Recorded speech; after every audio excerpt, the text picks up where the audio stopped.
दोस्तों, जय श्री राम, जय हिंद। आप सभी का स्वागत है अपने इस चैनल पर। पिछले 2 वीडियो हम लोग देख चुके हैं, एनसीईआरटी कवर कर रहे हैं। जो लोग वीडियो ना देखें जाकर वो दोनों लेसन देख सकते हैं। अब तीसरा लेसन है आरंभिक नगर। इस लेसन में शुरुआत की जाती है हड़प्पा की कहानी से। तो हम लोग सभी इसको देखते हैं क्या है, कैसे इसमें बताया गया। शुरुआत करते हैं। हड़प्पा कहानी बताई जाती है कि 150 साल पहले जब पंजाब में पहली बार रेलवे लाइन बिछाई जा रही थी, तो इस काम में जुटे इंजीनियरिंग को अचानक हड़प्पा पूरा स्थल मिला, जो आधुनिक पाकिस्तान में है। तो हड़प्पा पूरा स्थल कहाँ पर है? आधुनिक पाकिस्तान में है। उन्होंने सोचा कि यह एक ऐसा खंडहर है जहाँ से अच्छी ईंटें मिलेंगी। यह सोचकर वे हड़प्पा के खंडहरों से हजारों ईंट उखाड़ ले गए, जिससे उन्होंने रेलवे लाइन बिछाई। इससे कई इमारतें पूरी तरह नष्ट हो गई। उसके बाद लगभग 80 साल पहले पुरातत्वविदों ने इस स्थल को ढूंढकर और पता लगाया कि खंडहर उपमहाद्वीप के सबसे पुराने शहरों में से एक है। क्योंकि इस नगर की खोज सबसे पहले हुई थी, इसलिए बाद में मिलने वाले इस तरह के सभी पुरा स्थल में जो इमारतें और चीज़ें मिली, उन्हें हड़प्पा सभ्यता की इमारतें में कहा गया है। इन शहरों का निर्माण 4700 वर्ष पूर्व हुआ था। देखिए दोस्तों, दूसरी लाइन पे क्या कहते हैं। इन नगरों की विशेषता क्या थी? हड़प्पा नगरों की, तो इन नगरों में 2 या उससे अधिक हिस्सों में विभाजित किया गया था। प्रायः पश्चिमी घाट, ये 2 प्रकार के हिस्से में था, एक पूर्वी एक पश्चिमी घाट में था। पश्चिमी घाट ऊंचाई पर था, जबकि पूर्वी घाट बड़ा था, लेकिन ये निचले इलाके में था। ऊंचाई वाले भाग को पुरातत्वों ने क्या कहा? नगर दुर्ग कहा। जो पश्चिमी साइड में था वो थोड़ा ऊंचाई पे था, पूर्वी वाला ऊंचाई नहीं, बल्कि क्षेत्र उसका काफ़ी बड़ा हुआ था। तो इन्होंने, जो पुरातत्ववेत्ता थे, उन्होंने पश्चिम वाले भाग को कहा नगर दुर्ग, और जो निचले वाला भाग था उसको नगर कहा गया, निचला नगर कहा गया। दोनों हिस्सों की 4 दीवारी पक्की ईंटें बनाई गई थी, और इसकी ईंटें इतनी अच्छी से पकी थी कि हजारों साल बाद आज भी उनकी दीवारें खड़ी रही हैं। दीवार बनाने के लिए ईंटों की चिनाई इस पर करते थे, जिससे दीवार खूब मजबूत रहे। कुछ नगरों में के नगर दुर्ग में कुछ खास इमारतें बनाई गई थी। मिसाल के तौर पर मोहनजोदड़ो में खास तालाब बनाया गया था, जिसे पुरातत्ववेत्ता ने महान स्नानागार कहा है। इस तालाब को बनाने में, जो मोहनजोदड़ो के अंदर तालाब मिला, उस तालाब से बनाने में यहाँ पर ईंट और प्लास्टर का इस्तेमाल किया गया था। तो यहाँ से क्वेश्चन बन जाता है कि मोहनजोदड़ो के जो खास तालाब, महान स्नानागार बनाया गया था, वह किस चीज़ों से मिलकर बना है? ईंट और प्लास्टर से इस्तेमाल करके बनाया गया है। इसमें पानी का रिसाव रोकने के लिए प्लास्टर के ऊपर क्या लगाए गए हैं? चारकोल की परत चढ़ाई गई है। इस सरोवर में 2 तरफ से उतरने के लिए सीढ़ियां बनाई गई थी और चारों ओर कमरे बनाए गए थे। इसमें भरने के लिए पानी से कुआं निकाला जाता था। पानी कुएं से निकाला जाता था दोस्तों। उपयोग के बाद इसे खाली कर दिया जाता था। शायद यहाँ विशिष्ट नगरों के विशेष अवसर पर स्नान किया करते थे। कालीबंगा और लोथल जैसे अन्य नगरों में अग्निकुंड मिला है। तो अग्निकुंड कहाँ मिला है? अग्निकुंड मिला है कालीबंगा और लोथल पे। और हड़प्पा सभ्यता के अंदर क्या मिल रहा है हमको? यहाँ पर हड़प्पा सभ्यता के अंदर एक महान स्नानागार मिला, जहाँ पर ईंट और प्लास्टर लेकर इसको बनाया जाता था। इसके प्लास्टर के ऊपर चारकोल की परत चढ़ाई जाती थी, ऐसा हमने पढ़ा। 2 तरफ उतरने के लिए सीढ़ियाँ बनाई गई थी, चारों ओर कमरे बनाए थे, और इसमें पानी भरने के लिए पानी कुएं से निकाला जाता था। ऐसा माना जाता है दोस्तों कि विशेष अवसरों पर ये लोग स्नान करने आते थे। अब देखिए, यहाँ पर कुछ दिया हुआ है मैप। आरंभिक नगर के बारे में दिया गया है। सिंधु नदी के तट पर देखिए मोहनजोदड़ो बना है, और अगर पूछा जाए झेलम और चिनाब और रावी नदी के तट पे हड़प्पा। तो आप इस तरीके देख सकते हैं। आगे बताते हैं भवन। देखिए, ये पिक्चर बनी है तालाब की, जो महान स्नानागार है, देख सकते हैं। यहाँ पर सीढ़ियाँ बनी हुई हैं और ये तालाब है। और अगर यहाँ पर देखेंगे तो आप दोस्तों, यहाँ पर भी हड़प्पा के नगरों की ईंटों की चिनाई देखिए किस तरीके से बढ़िया से ईंटों की मरम्मत कर रहा है मजदूर, इस तरीके दिए गए। तो भवन, नाले और सड़कों के बारे में बता रहे हैं कि नगरों के घर आमतौर में 1 या 2 मंजिले होते थे। घर के आंगन के चारों ओर कमरे बनाए जाते थे। अधिकांश घरों में एक अलग स्नानागार होता था। कुछ घरों में कुएं भी होते थे। कई नगरों में ढके हुए नाले थे। इन्हें सावधानी से सीधी लाइन में बनाया जाता था। हर नाली में हल्की ढलान होती थी ताकि पानी आसानी से बह सके। अक्सर घरों की नालियों को सड़कों की नालियों से जोड़ दिया जाता था, जो बाद में बड़े नालों में मिल जाती थी। नालों के ढके होने के कारण इसमें जगह जगह पर मेन होल बनाए गए थे। तो देखिए, नालियों को साफ करने के लिए लोग क्या बनाए थे, मेन होल बनाए थे। जैसे आज के टाइम में गटर बनता है, उस तरीके से सीधी नाली रखते थे और जहाँ पे पानी इकट्ठा करने के लिए मेन होल बनाया गया था, जिनके जरिए इनकी देखभाल और सफाई की जाती थी। घर, नाले और सड़कों का निर्माण योजनाबद्ध तरीके से एक साथ किया गया है। तो देखिए, यहाँ नगर किस तरीके से बनाए गए थे। नगर बहुत एनसीईआरटी बहुत अच्छे तरीके से यहाँ पर दिया हुआ है। नगरीय जीवन की बात करें अगर हड़प्पा के लोगों को, तो हड़प्पा के नगरों में बड़ी हलचल रहा करती होगी, क्योंकि यहाँ पर ऐसे लोग रहते होंगे जो नगर की खास इमारतें बनाने की योजना में जुटे रहते थे। ये संभवतः यहाँ के शासक थे। यह भी संभव है कि ये शासक लोगों को भेज कर दूर दूर से धातु या बहुमूल्य पत्थर या अन्य उपयोगी चीजें मंगवाते रहे होंगे। शायद शासक लोग खूबसूरत मानकों तथा सोने चांदी से बने आभूषणों जैसी कीमती चीजों को अपने पास रखते होंगे। इन नगरों में लिपिक भी होते थे। देखिए, हड़प्पा नगर में लिपिक भी होते थे जो मोहरों पर लिखते ही थे और शायद अन्य चीज़ों पर लिखते होंगे जो बच नहीं पाई। इसके अलावा नगरों में शिल्पकार, स्त्री पुरुष भी रहते थे। घरों या किसी उद्योग स्थल पर तरह तरह की चीज़ें बनाते होंगे। लंबी यात्राएं भी करते थे और वहाँ से उपयोगी वस्तुएं लाते थे और साथ ही लाते थे सुदूर देशों की किस्से कहानियाँ। मिट्टी से बने कई खिलौने भी मिले हुए हैं हड़प्पा स्थल पर, जिनसे बच्चे खेलते रहे होंगे। देखिए मिट्टी के खिलौने यहाँ पर ये बना हुआ है।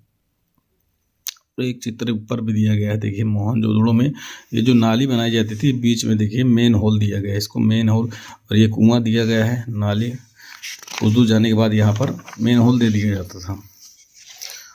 अगर बात करें नगर और नए शिल्प के, तो देखिए ऊपर पत्थर के बाट देखो कितने ध्यान से और उपयुक्त तरीके से इन बाटों को बनाया गया है। इन्हें चढ़ पत्थर से बनाया जाता था। ये जो बाट बनते थे किस पत्थर से बनते थे, क्वेश्चन पूछा गया सीटेड आदि एग्जामों में कि जो हड़प्पा कालीन पत्थर के बाट बनते थे उसमें चढ़ पत्थर से बनाया जाता था। इन्हें शायद बहुमूल्य पत्थर और धातुओं को तौलने के लिए बनाया गया होगा। उधर देखिए मनके दिख रहे हैं और ये औजार दिख रहा है। तो इसके बारे में क्या लिखा है कि इनमें से कई कार्नियल पत्थरों से बनाए गए होंगे। मनके पत्थरों को काट कर तराश कर मनके बनाए गए। इसके बीच छेद डालकर किया जाता ताकि धागे डालकर माला बनाई जाए। और यहाँ कढ़ाईदार वस्त्र की एक महत्वपूर्ण व्यक्ति मिली है। पत्थर की मूर्ति बनी जो मोहनजोदड़ो से मिली है, इसमें कढ़ाईदार वस्त्र पहने दिखाया गया है। ये देखिए मोहनजोदड़ो से ये कढ़ाईदार वस्त्र किया हुआ एक मूर्ति मिली है। अगर नगर और शिल्प की बात करें तो आओ अब ऐसी कुछ चीज़ों के बारे में अध्ययन करें जो हड़प्पा के नगरों से प्राप्त हुई। पुरातत्व को जो चीज़ें वहाँ से मिली उनमें अधिकतर पत्थर, शंख, तांबे, कांसे, सोने और चांदी जैसे धातुओं से बनी थी। तांबे, कांसे से औजार, हथियार, गहने, बर्तन बनाए जाते थे। सोने और चांदी के गहने और बर्तन बनाए जाते थे। यहाँ से मिली सबसे आकर्षक वस्तुओं में मनके और बाट है। तो हड़प्पा कालीन में सबसे प्रमुख क्या थे, मनके थे और बाट है। बाट किससे बनाया जाता था, चढ़ पत्थर से बाट बनाया जाता था, जबकि मनके कार्नियल पत्थरों से मनके तैयार किए जाते थे। और करें हड़प्पा के लोग पत्थर की मोहरें बनाते थे। इन आयताकार मोहरों पर सामान्यतः जानवरों के चित्र मिलते थे। तो हड़प्पा कालीन जो मोहर बनाते थे, तो एक क्वेश्चन यहाँ बन जाएगा किस आकार में होता था, तो आयताकार में यहाँ की मोहरें होती थी और साथ ही उस पर जानवरों को चित्र मिलते थे। हड़प्पा सभ्यता के लोग काले रंग से डिजाइन किए हुए खूबसूरत लाल मिट्टी के बर्तन बनाते थे। संभवतः 7000 साल पहले मेहरगढ़ में कपास की खेती होती थी। मोहनजोदड़ो से कपड़े के टुकड़े के अवशेष, चांदी के एक फूलदान के ढक्कन और कुछ अन्य तांबे की वस्तुएं चिपके हुए मिले हैं। पकी मिट्टी तथा फेयंस से बनी तकलियां सूत कटाई के संकेत हैं। तो संभवतः 7000 साल पहले मेहरगढ़ से क्या मिला? कपास खेती के साक्ष्य मिले। साथ ही मोहनजोदड़ो से कपड़े के टुकड़े अवशेष मिले जो चांदी के फूलदान के ढक्कन तथा और कुछ अन्य तांबे के वस्तु से चिपके हुए थे। पक्की तथा मिट्टी तथा फेयंस से बनी तकलियां सूत कताई का संकेतक देती थी। इनमें से अधिकांश वस्तुओं का निर्माण विशेषज्ञों ने किया। विशेषज्ञ उसे कहते हैं कि जो किसी खास चीज को बनाने के लिए खास प्रशिक्षण लेता है, जैसे पत्थर तराशना, मनके चमकाना या मोहरे पर पच्चीकारी आदि करना। मूर्ति का चेहरा कितना आकर्षक ढंग से बनाया गया, उसकी दाढ़ी कितने अच्छे तरीके से दर्शाई गई है, साथ यह विशेषज्ञ मूर्तिकार का ही काम हो सकता है। मतलब कहना चाहता है जो मूर्ति बनी है उस समय जो निर्माण करते थे हड़प्पा कालीन में, वो बहुत ही ध्यान से और इसकी नक्काशी, इसके साथ में इसके डिजाइन बहुत अच्छे किया करते थे, बहुत सुंदर रूप में इसको तैयार किया करते थे। अब यहाँ फेयंस के बारे में थोड़ा सा लिखा है कि सब पत्थर और शंख प्राकृतिक तौर पर पाए जाते थे, लेकिन फेयंस को कृत्रिम रूप से तैयार किया जाता था। तो यहाँ क्वेश्चन पूछा जाएगा फेयंस किस प्रकार से तैयार किया था? तो कृत्रिम रूप से बनता था, क्योंकि पत्थर शंख प्राकृतिक रूप में मिलते थे। बालू या स्फटिक पत्थरों के चूर्ण को गोंद में मिलाकर उनसे वस्तुएं बनाई जाती थी। उसके बाद उन वस्तुओं पर एक चिकनी परत चढ़ाई जाती थी। इस चिकनी परत के रंग प्रायः नीले या हल्के समुद्री हरे होते थे। फेयंस से मनके, चूड़ियाँ, बाल और छोटे बर्तन बनाए जाते थे। कच्चे माल की खोज करें तो दूसरी हेडिंग आती है, कच्चे माल उन पदार्थों को कहते हैं जो प्राकृतिक रूप से मिलते हैं या फिर किसान पशुपालक उनका उत्पादन करते हैं, जैसे लकड़ी या धातुओं के अयस्क प्राकृतिक रूप से उपलब्ध कच्चे माल हैं। इनसे फिर कई चीज़ें बनाई जाती हैं। मिसाल के तौर पर किसानों ने द्वारा पैदा किए कपास को कच्चा माल कहते हैं। जिसके बाद देखिए कच्चा माल किसान पैदा करता है कपास के रूप में, लेकिन फिर क्या होता है, जिसके बाद कताई बुनाई करके कपड़ा तैयार कर लिया जाता है। हड़प्पा में लोगों को कई चीज़ें वहाँ से मिलती थी, लेकिन तांबा, लोहा, सोना, चांदी, बहुमूल्य पत्थरों जैसे पदार्थों का वो दूर दूर से आयात भी करते थे। देखिए कितनी बड़ी बात बताई जा रही है कि हड़प्पा कालीन आज से हमारा आयात निर्यात नहीं हो रहा, बल्कि हड़प्पा काल से ही होता था। उसी के बारे में बता रहे हैं कि हड़प्पा के लोग तांबे का आयात संभवतः आज के राजस्थान से करते थे। तो यहाँ से इम्पोर्टेंट क्वेश्चन बनना शुरू होगा कि हड़प्पा के लोग तांबे का आयात कहाँ से करते थे? तो आज के राजस्थान से क्या करते थे? तांबे का आयात करते थे। Number 1 point. दूसरा, यहाँ तक कि पश्चिम एशियाई देश ओमान से तांबे का आयात किया जाता था। मतलब राजस्थान और पश्चिम देश ओमान से ये लोग क्या करते थे? हड़प्पा के लोग तांबे का आयात किया करते थे। बात करें अगर कांसा बनाने के लिए तांबे के साथ टिन मिलाई जाती थी, तो टिन का आयात आधुनिक ईरान या अफगानिस्तान से किया जाता था। तो यहाँ पर दूसरा पॉइंट क्या बनेगा कि कांसा बनाने के लिए जो टिन उपयोग किया जाता था वो आज के तो वर्तमान में ईरान तथा अफगानिस्तान से किया जाता रहा होगा। टिन कहाँ से? ईरान, अफगानिस्तान से। तांबा कहाँ से? राजस्थान और एशियाई देश ओमान से किया जाता था। अगर बात करें हम सोने का आयात, तो आधुनिक कर्नाटक। तो इसके याद करने का तरीका क्या है कि सोने के लिए आदमी बहुत क्या करता है? नाटक करता है। तो सोने का आयात कहाँ से? कर्नाटक। और बहुमूल्य पत्थर का आयात गुजरात से किया जाता था। ईरान और अफगानिस्तान का भी नाम है, लेकिन फर्स्ट हम प्रायोरिटी किसको देंगे? गुजरात को। ये देखिए सामने बना हुआ है, चित्र बने हुए हैं इस तरीके से खिलौने। नगरों में रहने वाले के लिए भोजन। लोग नगरों के अलावा गांव में भी रहते थे। वे अनाज उगाते थे जानवर पालते थे। किसान और चरवाहे शहरों में रहने वाले शासकों, लेखक दस्तकारों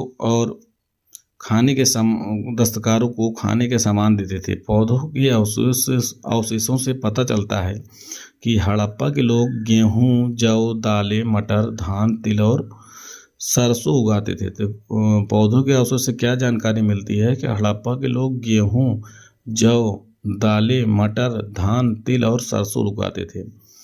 जमीन की जुताई के लिए हल का प्रयोग एक नई बात थी। हड़प्पा काल में के हल तो नहीं बच पाए, क्योंकि वे प्रायः लकड़ी से बनाए जाते रहे होंगे, तो सड़ गए होंगे निश्चित रूप से। तो हल के आकार के खिलौने यहाँ से प्राप्त हुए हैं, जिससे अंदाजा लगाया गया है कि यहाँ के लोग जो है हल का प्रयोग एक नई बात थी। हड़प्पा के लोग गाय, भैंस, भेड़, बकरी आदि भी पाला करते थे। बात करें यहाँ पे तो गुजरात में हड़प्पा कालीन नगर का सूक्ष्म निदर्शन कच्छ के इलाके में खादिर बेट के किनारे धौलावीरा नगर बसा था।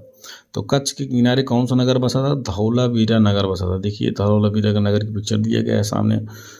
अब देखिए उलोतर का बंदरगाह है, वहाँ साफ पानी मिलता था और ज़मीन उपजाऊ थी। जहाँ हड़प्पा के कई नगरों को दो भागों में विभक्त किया था। जहाँ भी हम लोग पढ़े हैं, हड़प्पा पश्चिमी और पूर्वी था। पश्चिमी क्षेत्र ज़्यादा ऊंचाई पर था, पूर्वी क्षेत्र कम ऊंचाई पर था। पश्चिमी क्षेत्र नगर कहा गया और पूर्वी क्षेत्र को निचला नगर कहा गया था। उसी प्रकार से यहाँ बता रहे हैं कि धौलावीरा जो था इसको 3 भागों में बांटा गया था। पहला क्वेश्चन। दूसरा, इसके हर हिस्से के चारों ओर पत्थर की ऊंची ऊंची दीवार बनाई गई थी। किसके? धौलावीरा नगर के किनारे, जो 3 भागों में विभक्त किया गया था। तीनों भागों में क्या किया गया था? चारों ओर से पत्थर की ऊंची ऊंची दीवार बनाई गई थी। इसके अंदर जाने के लिए बड़े बड़े प्रवेश द्वार थे। इस नगर में एक खुला मैदान भी था, जहां सार्वजनिक कार्यक्रम आयोजित किए जाते रहे होंगे। यहाँ मिले कुछ अवशेषों में हड़प्पा लिपि के बड़े बड़े अक्षरों को पत्थर में खुदा पाया गया है। इन अभिलेखों को संभवतः लकड़ी में जड़ा गया था। यह एक अनोखा अवशेष है, क्योंकि आमतौर पर हड़प्पा के लेख मोहर जैसी छोटी वस्तुओं पर पाई जाती थी, लेकिन यहाँ पर एक बड़ा अभिलेख प्राप्त हुआ है। गुजरात की खंबात की खाड़ी में मिलने वाली साबरमती की एक उपनदी के किनारे बसा लोथल ऐसे स्थान पर बसा था जहाँ कीमती पत्थर जैसा कच्चा माल आसानी से मिल जाता था। यह पत्थरों, शंखों और धातुओं से बनाई गई चीज़ों का एक महत्वपूर्ण केंद्र था। कौन था? गुजरात की खंबात की खाड़ी में मिलने वाली साबर नदी की एक उपनदी के किनारे बसा लोथल नगर। यहाँ पर क्या था? पत्थरों, शंखों, धातुओं की बनाई गई चीज़ों का एक महत्वपूर्ण केंद्र हुआ करता था। इस नगर में एक भंडार गृह भी था। इस भंडार गृह से कई मोहरे और मुद्रांकन मोहरबंदी क्या होती थी? गीली मिट्टी पर दबाने से उसकी छाप मिले रहे। तो ऐसी चीज़ें यहाँ से प्राप्त हुई हैं। साथ में यहाँ पर एक इमारत मिली है जहाँ संभवतः मनके बनाने का काम होता था। पत्थर के टुकड़े, अपने मनके बनाने वाले उपकरण और तैयार मनके भी यहाँ मिलते थे। अब बात करें मुद्रा और मोहरबंदी की। देखिए मुद्रा इस तरीके से बनते थे और यहाँ पे क्या लिखे हैं कि मोहरों का प्रयोग सामान से उभरे डिब्बों का या थैलों को चिन्हित करने के लिए किया जाता होगा, जिन्हें एक जगह से दूसरी जगह भेजा जाता। थैले को बंद करने के लिए उनके मुहाने पर गीली मिट्टी का पोत कर उन पर मोहर लगाई जाती थी और मोहर की छाप को मोहरबंदी कहते थे। तो क्या करते थे? कोई सामान अगर भेज रहे हैं तो उसके मुंह के पास में गीली मिट्टी पोत कर उन पर मोहर लगाई दी जाती थी। तो मोहर उसके मुंह पर मुंहबंदी उसको बोला जाता था। वो छाप बन जाती थी। अगर यह छाप टूटी नहीं होती थी तो यह साबित हो जाता था कि सामान के साथ कोई छेड़छाड़ी नहीं हुई है। अब दोस्तों लास्ट यहाँ पर इस लेसन का लास्ट पैराग्राफ दिया गया है। तो जितने लोग इस वीडियो को देख रहे हैं दोस्तों, इसको लाइक करिए और ज़्यादा से ज़्यादा लोगों तक पहुँचाइए, क्योंकि अब अगले लेसन हमारा सीरीज चल रही है। तो जल्दी आपको चौथा लेसन मिल जाएगा हमारे चैनल पर। और विधिवत आपको 6 से लेकर 8 तक की NCERT यहाँ पर बताई जा रही है। तो चलिए फिर से कंटिन्यू करते हैं। सभ्यता के अंत का रहस्य। लगभग 3900 साल पहले एक बड़ा बदलाव देखने को मिलता है। इसमें क्या होता है कि अचानक लोगों ने इन नगरों को छोड़ दिया। लेखन और मोहर बाटों का प्रयोग बंद हो गया। दूर दूर से कच्चे माल का आयात निर्यात कम हो गया। मोहनजोदड़ो में सड़कों पर कचरे के ढेर बनने लगे। जल निकास प्रणाली नष्ट हो गई। सड़कों पर झुग्गीनुमा घर बनाए जाने लगे। यह सब क्यों हुआ, कुछ पता नहीं। कुछ विद्वानों का कहना है कि नदियाँ सूख गई थी। अन्य का कहना है कि जंगलों का विनाश हो गया था। इसका कारण ये हो सकता है कि ईंट पकाने के लिए ईंधन की जरूरत पड़ती थी। इसके अलावा मवेशियों को बड़े बड़े झुंडों से चारागाह और घास वाले मैदान समाप्त हो गए होंगे। कुछ इलाकों में बाढ़ आ गई होगी। इन कारणों से यह स्पष्ट नहीं होता है कि सभी नगरों का अंत कैसे हो गया, क्योंकि बाढ़ और नदियां के सूखने का असर तो कुछ ही इलाकों में होगा, लेकिन एक तरह से पूरा जो नगर नष्ट हो गया। तो ये नहीं बोल रहे कि यह स्पष्ट नहीं हो पा रहा है, क्योंकि ऐसा लगता है कि शासकों का नियंत्रण समाप्त हो गया होगा। जो भी हुआ, परिवर्तन का असर तो बिल्कुल साफ दिखता है। और सिंध और पंजाब की बस्तियां उजड़ गई थी। कई लोग पूर्व और दक्षिण के इलाकों में नई और छोटी बस्तियों में जाकर बस गए। बाकी दोस्तों ये देखिए कुछ दिया गया है कि अपने टलस में मिस्र को ढूंढो। नील नदी के आसपास वाले इलाकों को छोड़कर मिस्र पे जाएंगे तो यहाँ पर क्या करते थे, इजिप्ट है, यहाँ पर मरे हुए लोगों को दफना दिया जाता था, उसी के लिए बनाया गया है। तो ये चैप्टर यहाँ समाप्त होता है दोस्तों। यहाँ पे कुछ महत्वपूर्ण तिथियाँ दी गई हैं, उसको आपको ध्यान देना चाहिए, जो एग्जाम में पूछ लिया जाता है। जैसे पूछा जाता है कि मेहरगढ़ में कपास की खेती लगभग 7000 साल पहले स्टार्ट हुई थी। नगरों का आरंभ कब हुआ था, 4700 साल पहले। और हड़प्पा के नगरों के अंत की शुरुआत लगभग 3900 साल पहले हुई थी। अन्य नगरों का विकास बात करें तो लगभग 2500 साल पहले हुई थी। और इस तरीके से देखिए पूरा ये चैप्टर समाप्त हो गया दोस्तों। अब ये भी मैं बताया था कि तांबा कहाँ से मिलता था, गुजरात कहाँ से मिलता था। इसे आप क्वेश्चन कर सकते हैं, अपने आप सॉल्व कर सकते हैं।